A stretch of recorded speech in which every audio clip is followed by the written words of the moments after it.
Hey everyone, this is me, the Undead Viking. I want to talk to you about this game today. It's called Multiverse War. Now, before I dive into this, let me tell you a quick little story. As always, I always have a quick little story. So, from the very beginning of, like, when I played the game Stratego with my friend Justin many years ago, I always really liked the idea of hidden units. I liked the idea, and I didn't know what the term fog of war meant or anything at that time. I just really liked the idea that I could set up an army and my opponent didn't know what those units were until they interacted with them. And years later, many years later, I was at a gaming convention in Minneapolis, St. Paul area called Con of the North. It is the convention I go to every year. And I mean, if it wasn't for Gamma, that would be, it's held in February of every year. So if it wasn't for like the Gamma convention, which was held right before pretty much everything shut down because of Corona, that would have been like the last convention. And really, that, like, since Gamma is more of a trade show, this has nothing to do with anything. You know, Con of the North is like the last convention I was at, and I had a lot of fun there. But regardless, my point in all this story that I was telling you is that somebody had brought the game Hammer of the Scots with them, which is a classic block war game. And the block war games have with them that fog of war, that hidden units where you don't know exactly what you're dealing with until you've interacted with them. Now, I didn't really much like Hammer of the Scots, but there's been several games since then that I've played that I've really enjoyed and I've really taken to, and I do like block war games. It's kind of like a hidden joy of mine, since most of them are 2 players and I very rarely get to play a 2-player game, and also it's one of those things where I don't get to play a lot of war games. It's a genre of game that I'd like to dive into more, but I just don't get a chance to. Now, all that being said, the reason why I'm telling you those stories is because Multiverse War is at its heart a block war game. It has a lot of the same aspects of block war games that I enjoyed, but also it throws in a wonderful fantasy element, and also includes a great deal of 4X to it as well. Instead of having like a war game map set up, you will set up a variable sized like hex map that the contents of which are unknown to you or your opponent until you actually explore one of the 4X's. Until you actually explore that, you deal with a lot of resource management. You deal with a lot of building, recruiting and building units, and using like settlers or builders is what they're called, but basically these units that their sole purpose is to create roads for you or to create buildings for you and create guard towers for you, things like that. So you do get the feeling of like moving out into the world, collecting resources, exploiting those resources, and of course running into your opponents and exterminating those. The idea behind the game is that there is basically, since it's a multiverse, multiple different possible factions, from history, like have shown up through magical portals into this fantastic realm. And they are there for a number of reasons, whatever you decide your particular scenario is going to be. But for the most part, they're there to mine this aether, mine this like very powerful mineral from the mines that are looking at. And that is one of the most basic scenarios, is like trying to gather up those resources to be able to use them, and as a victory condition, but also just in play as well. But anyway, enough jibber jabber. Let me show you just kind of the basics of how to play Multiverse War, give you a good overview of it, and then we'll come back here and I'll give you my final thoughts. Alright, so this is Multiverse War, and what I'm going to be doing is I'm going to be going over the game with you, describing some of the core mechanisms and just how the game is played. Now, this is a prototype that I was sent, so keep that in mind as we go through this. So just when the game is published, the quality of the components and what it looks like, that could, is going to most likely, 1, the quality is going to improve, and 2, like it might look slightly different from when what you see here comparison to the game that you will get delivered to your door. All right, so as I said, this is a like kind of a block war game, and I talked a little bit about that. But as you can see, like I have set up these two different sides, and you will be playing this against other players. So somebody will be sitting over here, somebody sitting over here. And so while the blocks do have like the type of unit they are, and you can see I've kind of set up the red blocks over here because I'm like theoretically being the red player. Like the other player can't see them. Now there are going to be certain situations where, like, obviously if you battle them, you're going to figure out what they are. Also, if you get within a certain distance of the other units, you can discover what they are, and they have to be revealed to you. That they can kind of, the fog of war can click back into place, where some memory will come into effect, but normally, like, this is how it's going to be set up. I might flip these down just to kind of show you how the things work, just so they are hidden from you at this point when I show you those things. But just keep in mind that this is how the blocks normally will stay as you play the game. All right, each person is going to get this rather large player board that they place in front of them. Now, this player board, and I'm just going to grab the other one that I have, just so I can kind of show you. The player board is empty, and like you just open it up, and one of the things that you do with it is like you will select a hero, and you can see like I took that Blade Master there, but you select a hero, and then you will take the hero in question, and you will actually like put that into the board, and you'll close it down so you can kind of just, and then move it around so you can see like it is situated correctly, so you have all the stats and everything. And I'll go into further detail about how the player boards work here in just a little bit. Also, you will, depending upon the faction that you play, you'll get a board, a card or a piece of paper that will slide in, and this will be for the different units you have and their abilities and so on and so forth. And also how these things level up. And you'll just, as soon as I find the right spot, there we go. So then you'll put that in there as well, and so then each person will have their own distinct player board, and so that's another thing.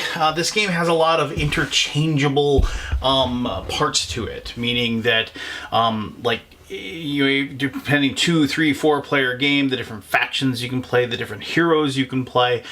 This is one of those games that you just get to kind of make your own game of it, right?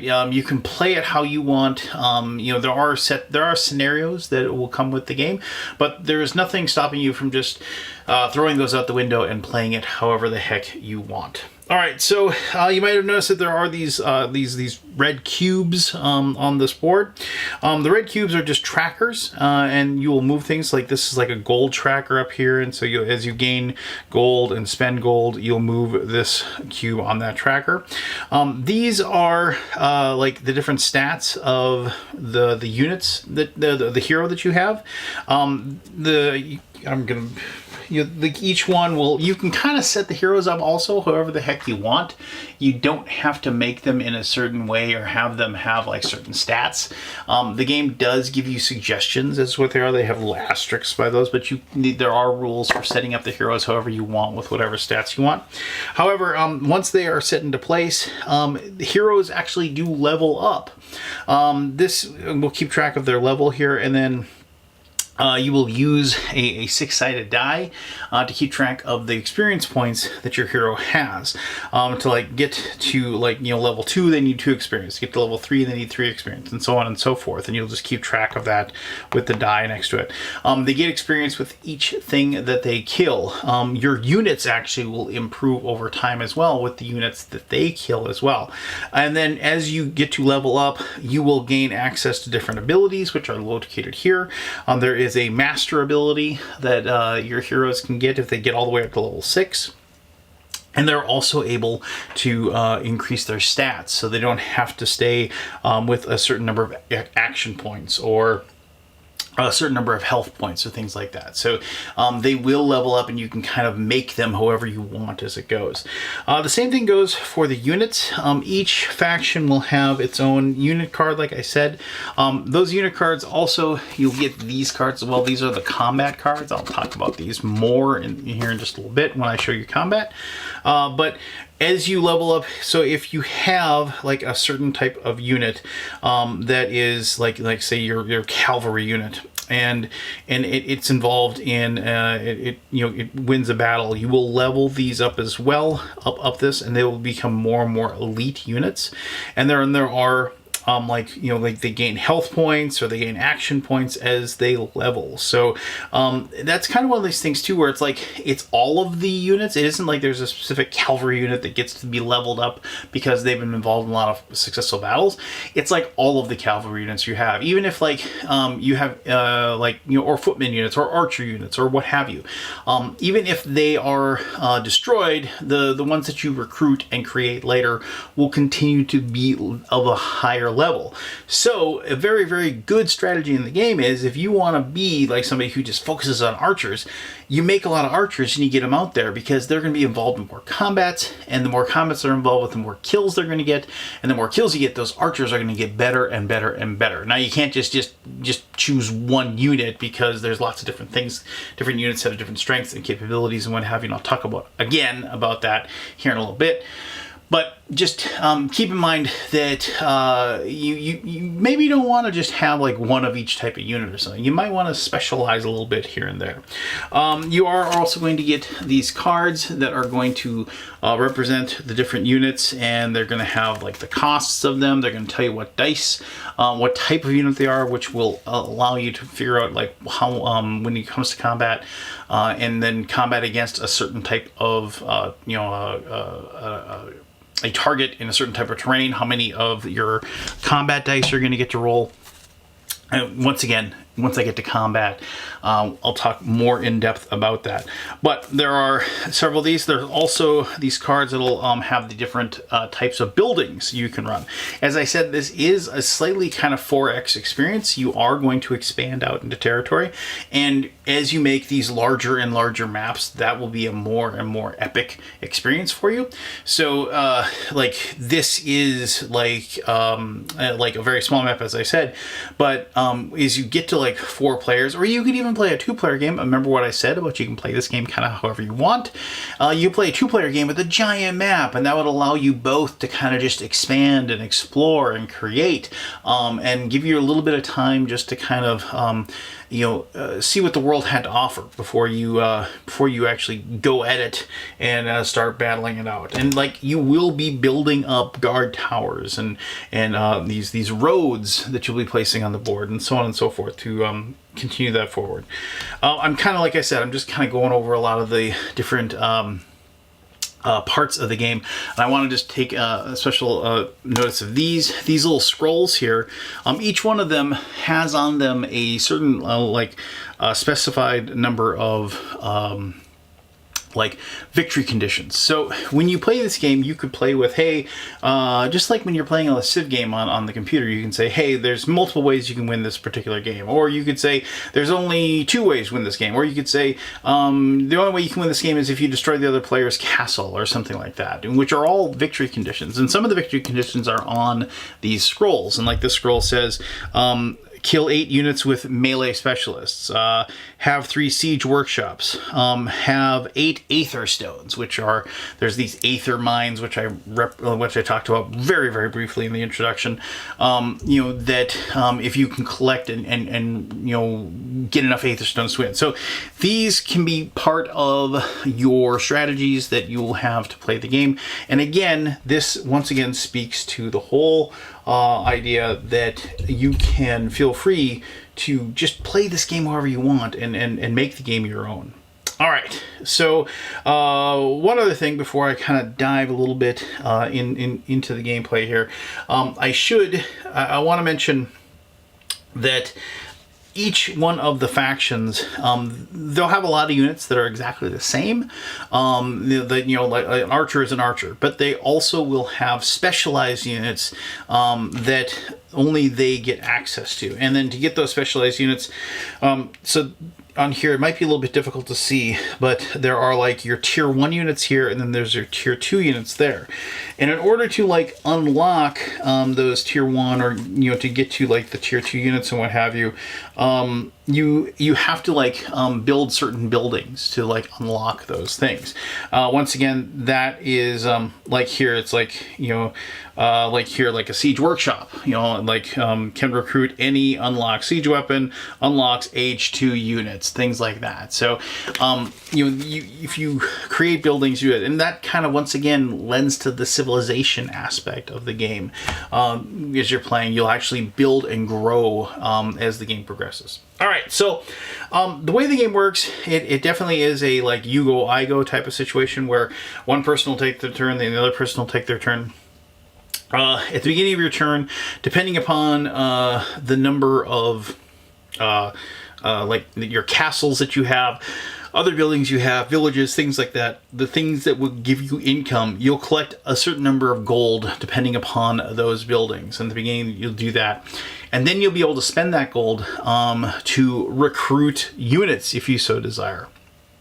And then when you recruit units, obviously you're just going to place them on the board. Normally you would not have all your units out like this for the other players to see, because then it would be very easy for them to deduce what type of units you're purchasing. Sometimes they might be able to take a good stab at it if they see you're spent a certain amount of money. But the units themselves cost, a lot of them cost exactly the same. A builder costs three gold. A longswordman costs 3 gold. Things like that. So, they're not going to have, too much of a, they'll be able to guess, but they won't know for sure. Then what you're going to do is you're just going to spend action points, the action points that each one of your units have. You're going to spend those action points to do certain things. Certain units have more action points than others. They'll be listed on the cards of the units here. And one of the things that you're going to have to do is if you want to explore the territory, notice this kind of like foggy, you don't know what's going on. And remember, this isn't like known territory that you're investigating. What this is you've portaled in, you've magically gone to this area, and now you're like trying to figure it out. What you will do is you'll say, okay, I'm going to have this unit and they're going to explore this, and that takes an action point to do that. Most things are going to take action points. If you're going to move, it takes action points. If you're going to attack, it takes action points. If you're going to shoot your ranged weapon, it's going to cost you action points. But so what you'll say is I'm going to explore that particular spot. Now your opponent is going to just pick a number 1 through 6. If you don't want to do that, theoretically, I suppose you could roll a 1d6 if you wanted to. But your opponent's going to pick a 1, 2, 3, 4, 5, or 6. And you'll notice that around the edges of these tiles, there's a 1 star, 2 stars, 3, and so forth. So whichever way you're going in, so let's say they just said 1, what you'll end up doing is you move like the 1 star, you'll move that over, and then you'll flip it over like so, and then you'll place that on the board. And that is a way that like you can kind of like, a lot of games like this will have the mentality of like, oh, go ahead and like just flip it over and put it however you want. This way it gives your opponent a little bit of ability to kind of mess with things and change things up and do what they will. But some of the things that'll happen is you'll have situations where there will be these little adventure spots, and this is once again something that is part of like the exploration of the game. And so you'll take one of these explore tokens and you'll put it on that spot. And what that becomes, it becomes an adventure location. And then you will be able to select a unit, say like this is my hero. Maybe I would spend points to move him to this spot. Some of the things, you can't have more than 1 unit on the same location. There are ways one of these units here in this spot is actually a builder unit. So a builder unit it's not considered, it's kind of like a settler in a civilization game. The builder units obviously will build things for you. They get to build things in the spots that they're in. But what I could do is that there is actually a specified action. So like this hero's here, I could spend an action point to basically have those things switch spots, and then I could explore that location. When you explore an adventure location, there's a deck here for the adventure spots. What you'll do is you'll turn this card over and you'll like have the adventures. This one says charging rhino. You hear an odd call, then something powerful crashing through the bushes. A few seconds later, later, a huge rhino comes charging at you. You realize something strange. This rhino has armor plating over its sides and head. If the explorer or the support unit is and it says, in this case, is a triangle or a hero, roll 3 dice to kill the rhino. If I get a hit, then it'll tell you gain certain abilities if you get a hit, and then if you don't, you take a wound, and then you retreat, and you just go back to the spot you're at. If you successfully explore the spot, you get to remove the token, and then you can cover that up with whatever it is. In this case, it is a forest, and you can just cover it up so you can move that explored spot. And then in case you're just going to roll dice to do that. Now, not all of them are going to be like little charging rhinos. Some of them, like this one, is sharpshooters only, and this is basically if you are sending in somebody with range attacks, you can go to the sharpshooters challenge, and you can see if you can roll some successes and you can get a win. This one is brigands. A brigand steps right in front of you. Give me all of your belongings and run, or you will meet a fate much worse than that. You draw your weapon and charge. As you charge, you see another brigand. So fairly standard combat if you're in that situation. And then there's some where it's just like happy tree lovers, which allow you to plant trees. There's another one where you can save somebody. If I remember, you can save a village, and then you can place a village on the board. These are fun little experiences that you can just have enjoyment, and it will also kind of increase a narrative of the world, and it really lets you feel like you are exploring it and you're having that adventure, and you're kind of going nuts, just checking everything out. And this kind of reminds me a little bit, and this I'm going to reference this a couple times, I'm sure, but this has a Heroes of Might and Magic feel to it, right? If you remember those old games, I think they're still making them actually, but those are those kind of adventure spots that you'd have in those games as well. All right, so the thing is that a couple things I want to mention. On these tiles, you'll see there's grasslands, and then the terrain that's on the spots is important for a lot of things. It determines how easy it is to travel through those spots. If you ever do build, if you have a thing where forests have you have terrain that is difficult to go, hills and forests are difficult. If you ever build a road in those spots, instead of costing 2 action points to move on them, it costs only 1 action point to move on them. So that's something to keep in mind. There are mountains, and I'll find a mountain here to show you here in a little bit, I'm sure, and spots with water. Unless something happens to those locations, you can't move through those. Those are considered impassable. So I just want to point out, remember how the person picked 1, and we moved the thing till it was in that spot. So when that is done, if it had if they had picked a different number and that C spot had been there, it would have been an impassable thing, which might be helpful to me at some point in the future because of the fact that maybe that's just kind of a wall that my opponent can't go through to move into attack. But I mean, it can be different each time. All right, so that's moving, that's exploring those spots. I do want to just kind of turn these over here quickly so I can kind of show you. Well, here's another adventure location, and remember, if it's an adventure location, you take these adventure tokens and you place it on there like so. There's a mountain spot there. Now I want to just turn this over. So the way this scenario is set up, in this particular situation, the middle part, the middle hex in all 3 of these is going to be an aether mine. And so what you're going to do is you're going to take a token and place it on there to show that there is an aether mine on that particular spot. Oh, and actually I put the wrong ones. That is a grasslands. You're going to put a grasslands mine on there to represent that is. And one of the victory conditions possibly could be to be in control of all 3 aether mines. So and if that is, and so if you can pull that off, that would win. So I'm just gonna just flip these over one by one here, and there is a an adventure spot and a hilly mine in that spot. And then finally just go here And I'm not gonna bore you with turning all of these over one by one. I just wanted to kind of make sure that I could show you how this works. All right, that isn't the correct token. That should be a. I just can't seem to find one in my pile here, but I'll find it eventually, I'm sure. Anyway, wait, actually, nope. Okay, well, let's just pretend that was a forest there. All right, so now I want to show you combat because, obviously you are going to be battling over these locations with your opponent, and you will be battling if there's multiple opponents. Remember, this can play up to 4 people, and I've only played this 2 players. My daughter and I have played this because obviously I've been having some difficulty getting people over to my house for game night. But so here, but we have the 2-player game is a lot of fun. It's very challenging. I really want to play with more players, though. I really want to play like a big, expansive 4-player game. I think that would be amazing.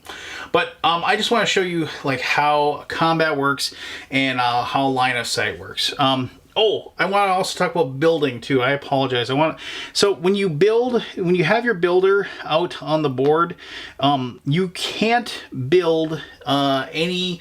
Like, other than guard towers, you can't build any a location that is within 3 hexes of another building that you have. So, and I think, my personal belief is that is so you don't just sit there and build a bunch of like different like siege engine buildings or castles or what have you. Basically, income creating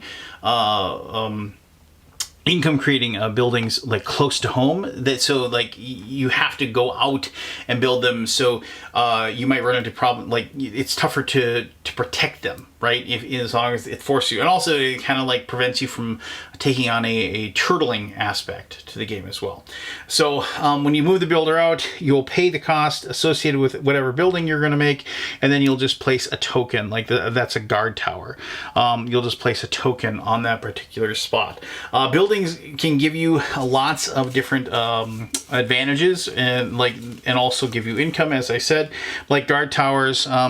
It's like these can't recruit units, can garrison, and also you can with guard towers, they can help you to basically be able to protect units that are on those spots. So a unit that is in like a guard tower, or any other building for that matter, is considered to be in a building, and sometimes you might need siege engines to be able to take those down. But also they can help you to determine if an enemy unit comes within view, and has line of sight, you'd be able then to be able to see what that is. Now, line of sight is relatively easy to figure out. I mean, if there's basically like a mountain in between you and the unit, you can't see it. If something's in a forest, and even if it's shooting out arrows at you, you can't tell what it is. It's just a very common sense type of situation. But I just want to show you how combat works at this point, and I'm just going to grab like this is, and once again, I'm going to turn these down so that let's just take that archer here, and that's my builder. I'm not going to use him to fight, but let's take this swordsman here. All right, so and normally like these would be up, but now that we are close, there's nothing between the two of us, so we can see what's going on. So as you might guess, if an archer attacks an archer, like a non-archer unit, the other unit isn't going to be able to respond. So what happens in those situations is, and this might be a little difficult. I'm going to try to show you what this is. So you can see that there's up here it says like these different terrain types that are up here. Like this is grasslands, forest, hill, and garden, like building, if you will. And then these are for the attack, and this is for the defense. Now, defense it's a little bit of a misnomer. Like when I first said that, I was like, oh, my units can defend if they get attacked. No, they're just doing an attack back. That's all they're doing. They're not like, unless there's like a special ability for a unit, like the Blade Master hero I have gets the ability to have like a parry ability. So if it's involved in melee combat, he can actually parry attacks. But normally you can't avoid damage. You can heal damage. If you have a unit that is damaged on the board, you can just take a round to rest. And if you do nothing else, if and nobody attacks you, nobody kills you on the start of the next turn, they will heal up to 2 damage. So you can heal damage if your units do take some. A lot of times for your units, you won't worry about that too much, because I seem to find like I usually had money and I was more than willing to, like, if it wasn't a big worry of mine to worry about if one of my units would die. But my hero, yes, absolutely. You don't want your hero to die, because obviously you want to be able to keep them alive. Now, I should mention, if you do lose your hero, you are able to recruit other heroes. So like the heroes are actually set up on the side of the board, and depending upon where they are on the side of the board, because they're like kind of a cascading row of them, they will cost you a certain number of coins to recruit. So just keep that in mind, that you aren't, if your hero dies, you're not out, if anything. But anyway, so for example, this is like infantry range. So this is a ranged infantry attack. So if this archer was attacking this footman, I wouldn't be able to retaliate. This would not. And what I would do is, since he's out in the open, he's not protected by being in the hills or anything or any terrain. He is foolishly just standing out there, and the archer is going to shoot. What's going to happen is I'm going to take these 4 dice and I'm going to roll them, because this little icon here says, like I said, it might be difficult for you to see, but it says roll 4 dice. Now on this dice, there are several different results. There is an archery result, there is a cavalry result, there is a melee result, and then there are these red results, which are critical hits. If you roll 2 reds, doesn't matter what it is, you get a hit and you get to do 2 damage. If you roll a hit and you get this, you get extra damage. If you roll 3 of the kind that you need, you do a critical hit and do a bonus damage. So what you do is you're just going to go ahead and roll and see. And so you're trying to get, so you're trying to get the result that is associated with the unit that you have. In this case, it's an archer unit, and so you're trying to do that to be able to hit the unit and do damage to it. Now, that might seem unfair in this situation, like, hey, you get to roll 4 dice, but this is only 1 in 6 on the other side. It is actually easier to do damage to your opponents in melee than it is in than it is with archery. But the bonus with archery is that you get to, for a lot of times, just basically attack without malice. You can just go and take a shot, and you don't really have to worry about a retaliation coming. Now, there's a lot of different rules. I mean, I shouldn't say there's a lot. There are a few different rules with infantry. Like if you have more than 1 unit, like on a certain side, you can get bonus dice for morale. If there happens to be, and once again, they can't be on the same spot, so let's just go like that. If there was a cavalry unit that could charge my footman, but there was a pikeman nearby, that pikeman would prevent the ability to be overrun, stuff like that. Very common sense rules when it comes to combat in this game. But anyway, regardless, that's how that would work. Now, if it was a different situation where I should mention that most combats, unless you've done a lot of damage to the unit that is there, most combats will result in yes, I've done some damage to you, but I haven't destroyed your unit, so I'm just going to retreat back to the spot I'm in. You don't actually really enter the spot. You just basically say I'm attacking, and then if you can destroy the unit, you can go ahead and take the spot. But in most cases, unless you destroy the unit, you're just going to be pushed back to the spot that you were at. But in this case, this archer unit is out in the open, just like I was. So if we look at infantry melee, and then we look that it is out in the open, we see that I get to roll 3 dice. And so I'm going to take these 3 dice, I'm going to roll and see what I get. And whoa, that's actually a really good roll. I mean, because I got my melee and then I got that for bonus stat. And I think I might have actually destroyed that unit. Oh, but I did want to show you something here. So this little like rock, paper, scissors thing, this little portfolio thing up here. So what this is that you can see that there's these arrows. And again, it might be a little more difficult for you to see it clearly. But what this is that if you can have advantage over certain things. So in this case, like archery has advantage over footmen. So what I should have done, and actually I screwed this up and I was going to show you this and I apologize for that. So, but because the archery has advantage over footmen, before I could actually roll this, and so like maybe if I was playing the game against, especially against my buddy Craig, who's always like, oh, wait, back it up, let's redo it, you got to roll those dice over, because archery has advantage over the footmen as they're charging in. It makes sense, though. Once again, I go back to that common sense ruling that I was just talking about. So you would say, wait, they get to attack first. So, but you don't use the attack side. You're going to use the defense side. And so, like infantry ranged in open, they're only going to get to roll one die. So they would roll one die. Let's see what I get. They didn't roll what they needed. They didn't roll the green.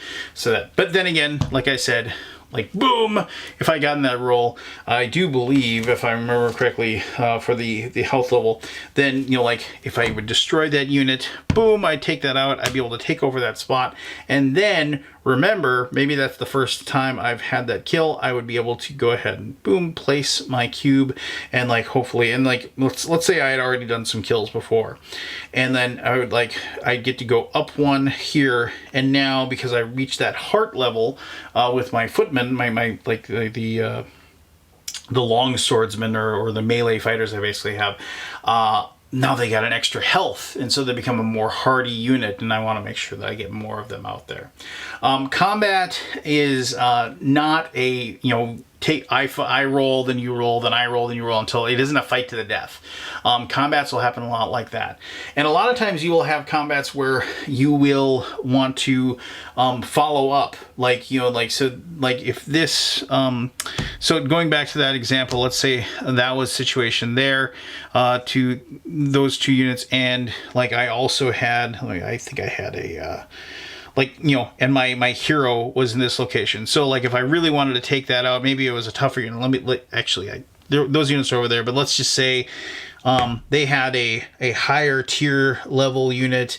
They had one of their like armored fighters in this location. Like I want to be able, so I could attack and then figure out that result and then attack with my my hero, you know, to kind of like double up. This isn't a situation where like I get to move one unit and then we process it. Then you get to move one unit and we process that. No, I get to take my whole turn, and then the other player will go. So you're going to have to try to like put your units in to strategic locations to be able to follow up certain attacks and to maintain where those are. And there's a lot more to it than just the battle too. There are units like cavalry units and like scout units are very, very useful to, just because they are very, very mobile. They can sometimes, if they have movement after an attack, they can actually move away. So you could have a cavalry unit swoop in, make an attack, and then get back into like cover, so they don't have to be standing out there waiting for the other player to take their turn. So there's lots of different like strategies and things like that. And then again, this game is very common sense when it comes to how those work. You know, and it is, you know, a heck of a lot of fun to just kind of deduce like what your opponent's units are. You know, you're going to have units just off into locations where, you know, you don't know exactly what they are because you haven't discovered them yet. You know, like actually, let me put this guy in like you know, put that guy in a forest and put that guy in the hills or things like that. Like you can't deduce where they are, or you can't deduce what they are because of the fact that they're in cover. So do I send a unit to find them out, find out what they are? Do I, you know, just like basically, do I have a cavalry unit that I can race by really quick and discover and then get back into, just so I know what I'm dealing with? There's lots of different situations like that you're going to deal with. As I said, probably my favorite thing about the entire game is the fact that it is so malleable and so like you can set up the map however you want. You can set up the victory conditions however you want. The fact that like each of you can run with a different hero each game. You can start with different amounts of gold if you wanted to. You could, as I said, you can make a giant epic map that was meant for like 4 players and just play with 2 and just see what happened. And I think what this is a wonderful, like, it's a wonderful world that the creator has made. I love this idea that you've portaled into this random fantasy location and you are slowly but surely like just trying to find your way, but you're also, you're trying to capture these Aether Stones and I love that. But you can also just throw that theme out the window and just use this as a marvelous rule set to just really dig deep into these like block war games that I was introduced to all those years ago that I still enjoy a lot. So there you go. That should give you a good idea of how Multiverse War works. Now I'm going to dive into my final thoughts and tell you why I've enjoyed playing this one. Alright, I hope you have a pretty good idea of how the game is played. If you want to, the designer and the publisher of the game have created several tutorial videos located on their YouTube channel as well. I'm sure like you can track those down here on the Kickstarter page and take a look at them if you want to dive deeper into the gameplay. And also you can download the rules and read those as well. Now, I knew like this combines a few things that I really, really like. I've always enjoyed 4X games, and I think one of the genres of 4X that doesn't really get spelunked as much as it should is the fantasy or non-space 4X, right? It always seems like, I mean, and I get it, space just lends itself towards a very, very easy 4X. And a lot of the games that we grew up playing, like Galactic Empire or Master of Orion, were 4X games that were based in space. I mean, it is the wide range of colonizing planets and what have you. I mean, it just, when you deal with space, it's such a huge area. But when you're dealing with just like a landmass, it seems like it's contained and it just doesn't seem as epic as it is. But that being said, I feel that there is an area, this is for any of you game designers that are out there, I think there is a relatively untapped genre or theme of game out there, a 4X non-space themed games. And so when I heard about this one, and I heard about this one quite a while ago actually, and when I went to Essen last year, I was actually able to meet the designer. It was like one of those things too where I didn't even, I mean we exchanged emails several times, but I was just happened to walk by and somebody was like, hey, you should meet that guy over there. And I was like, okay, hey, I'm Lance. And he's like, yeah, I sent you my game, Multiverse War, for you to review. And I was like, holy cow, nice to meet you. And this game's actually gone through a few changes since the first time I played it. And like he's continued to develop it and make it and better it and make it a more polished game, which, I can appreciate a great deal. I know a lot of work and effort goes into the creation of these things. Now, this being said, as I said, why do I like it? I like 4X games. I like fantasy games. I like block war games. And I like the one thing I can't stress enough is just how every single person that's going to own this game is going to be able to play it however the heck they want. They can create their own scenarios. They can, and I know like you can say that about lots. Oh yeah, go ahead and create your own scenario for this. But I mean, a lot of times like the games that like where you're creating your scenarios, even though there's a lot of work that has to go into making that scenario, or the game system itself just doesn't lend itself to a very easy creation of that. But this one does. It just like create a giant map, create a small map, create a 3-player map and like, make it a 2 versus 1. So give that one person more resources right away. I mean, there's no hard fast rule that doesn't say that you can't reveal some of the map tiles right away at the very beginning. So, I mean, there's all kinds of things that you could do, that you could just take it and play it in any number of different ways to just kind of just really dive into this multiverse war, this multiverse that the designer has created, and just enjoy it in whatever way you want. So I really like the very fast and quick combat system.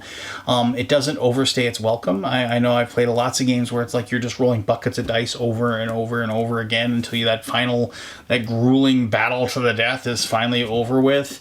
This lends itself towards a high level of strategy, a high level of specific unit recruit and disbursement, and there's lots of different ways that you can just figure out a way to pull off a win, and get to a point where, like, depending upon how you want the game to end, you don't having multiple possible ways for the game to end doesn't mean that you have to battle things out. It doesn't mean you have to be a warlike nation. You could just follow the things that are on your scrolls if they happen to be relatively a pacifist thing, and do something where you're just basically collecting resources and just playing out a defensive game.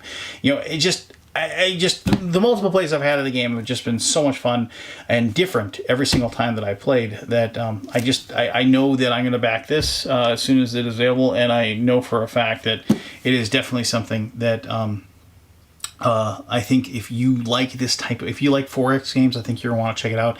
If you are a war gamer, I think you're going to want to check it out. And if you like the kind of, if you like the hidden fog of war type things going on in those war games, you really, really check this one out. But there you go. That is Multiverse War. If you have any questions about it, by all means, ask away. I'll be happy to answer those as best as I can. As always, thank you very much for taking the time to watch this video. Wear a damn mask wherever you happen to be, and just take care of yourself, okay? All right, bye-bye.